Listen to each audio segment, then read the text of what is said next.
Yeah, and I'm Katerina.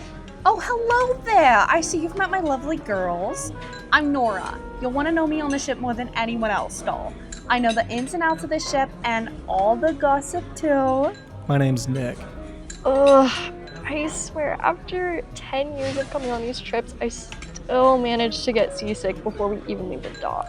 If you're gonna be sick, Kendra, please do us all a favor and aim in the opposite direction from me because my shoes cost more than your first wedding. Ugh, whatever, Casey. Who's that in the corner? Oh, that's Marcus. I think he just comes on these things because as a part of his company, we work for Lay's, the ship company. Pretty sure they take care of most of the catering on the ship. Hey guys, do you want some free chips? They're straight from the factory. He pulls out a couple of Frito bags from a fanny pack that's strung across his hips, and he's just smiling with a blank stare. I'm good on the chips. I'll pass for now. Alright, on that awkward note, a drink is calling my name. Nick, I'll catch you later. Hello, everyone.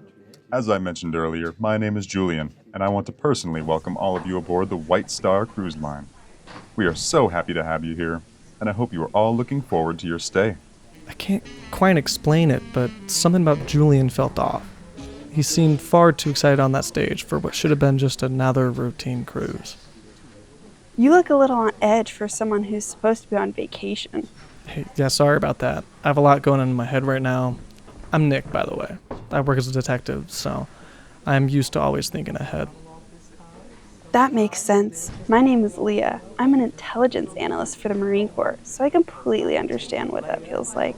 Wow, that's hardcore. It's good to know I'm not the only one who has trouble switching off. Yeah, you know, always moving from one place to another. So it's nice to sit still for a bit. I could tell almost immediately that Leah carried herself the same way I did. People like us never really relax. We just get better pretending that we can. Feels good to be away from those annoying-ass sorority girls too, huh? Don't even get me started. What was your name again? I'm Ruby. I basically run this place. You seem to really have a way of pissing those girls off. Have you always been like that? You know, after 4 years of high school and then annual reunions, you learn a thing or two. Well, it was good to meet the two of you. I think we'll be getting along on this trip. I should probably head to my room. It's been a long day of driving to get to this boat. As I made my way towards my room, I noticed Ralph standing at the end of the hallway, speaking quietly with Craig. The moment Ralph saw me, both he and Craig immediately stopped talking, and Craig gave me a quick glare and turned away, as if nothing had happened. Hey, what's going on, Ralph? Oh, nothing. I was just chatting with Craig. I like to get acquainted with security on these things. My eyebrow furrowed for a second. What a weird thing to say. Ralph looked over my shoulder and tapped me on the shoulder as he turned to walk back down the hallway. Hey man, I'm gonna hit the hay, but I'll see you in the morning. Nice meeting you today. As he walked away pretty quickly, he had his hands in his pockets and looked a little paranoid opening his door to his room at the end of the hallway. That was the first moment I realized something on the ship is not quite right. Hey, what's happening over there? My instincts turned on, thinking that if anything bad had happened on this ship with these types of people, it couldn't be good. There's a body! A dead body in suite 402.